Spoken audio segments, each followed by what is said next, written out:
All right, so I've got you over there. I've got, hey, welcome, good to see you. And I've got my down shooter down here. Okay, excellent. Hi, Dave here. Hey, when I was an animator at Disney, and I know maybe that is a little bit of a flex to start, but if I can get your attention, I want to share with you that when I was an animator at Disney, I got this lecture that for me made the difference between being an amateur and being a pro. As a creative, there was this idea that we could teach both the principles of animation, that is squash and stretch and silhouettes and charm and things like that, but we could also teach the principles of the animator. So not just how to make things, but how to make the maker. How to make the maker. That makes all the difference when you're talking about how to turn a thought into a thing. All right, so I'm going to share with you a little bit about just this idea of how we create from the inside out. In the ways that we learned at Disney. And so it kind of goes a little bit like this. So if you look up here, or maybe you guys are looking down. So I'm going to show you, like if you're going to start down here, and let's just say that this is your thought down here, and then this is your thing out here in some imagined future somewhere, and I'm going to create this thing in space. And then I'm going to just go for it. So typically what we think is that we're just going to make a plan and we're just going to go right at that thing that we think we're going to create. Seems reasonable, right? And then we get started, and what happens? Life happens. And things start to go a little bit off, and we find ourselves here and we want to course correct. So we race back to the plan, and maybe we overshoot it a little bit. And now we're off. And then we got to just do what we can to see if we can get that thing put in space. And we end short of what we had in mind. And maybe we're out of time and money and enthusiasm and friends. Does this look familiar? This way of creating, it's sort of haphazard, that we get good on accident. And then there's this gap right here into which creatives fall into that place of recrimination and blame, like I'm not good enough, or I could have been better, or it was their fault, or it shoulda, woulda, or coulda. That space that says that you're only as good as your last performance, and if that sucked, then oh my, there's some self-talk in there.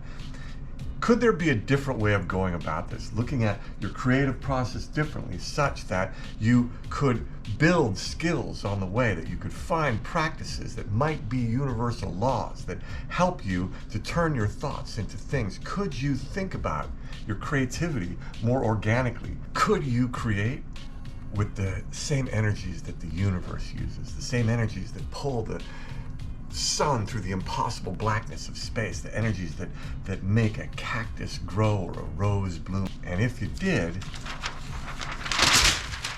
you might think about starting here with a thought, ending here with a thing, and going about it like this.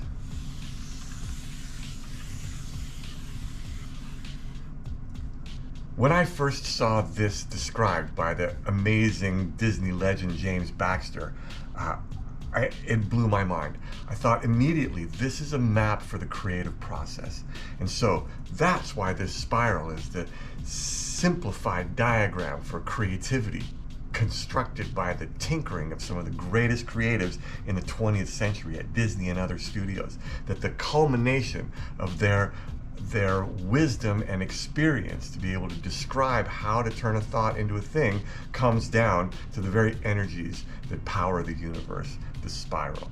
The universal laws of creativity. Yes, that's right, there are universal laws of creativity, and you may not think so right now, but give me a minute. So it kind of goes like this. If you start here at the thought and you want to get to the thing, the first thing that you're going to need to know is if it's possible. That's where you have the first universal law of creativity, and that is believe. In order for you to hit this, you got to believe it's possible. So there are practices for belief, like telling a great story. The second one is that a creative has got to iterate. And there are practices for iteration.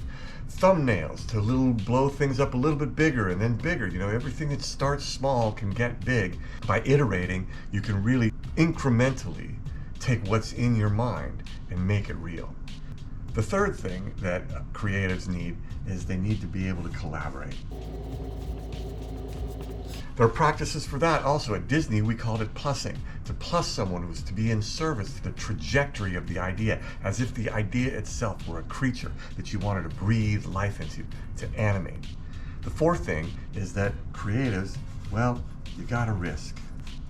Risk is a universal law of creativity. We can think about mitigating risk and stopping risk and avoiding risk and de-risking things, but you gotta say, the risk, well, that's where the juice is.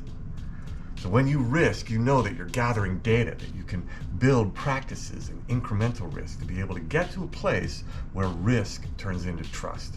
And then the last thing, the last universal law for creatives is that creatives complete. They find practices to finish strong.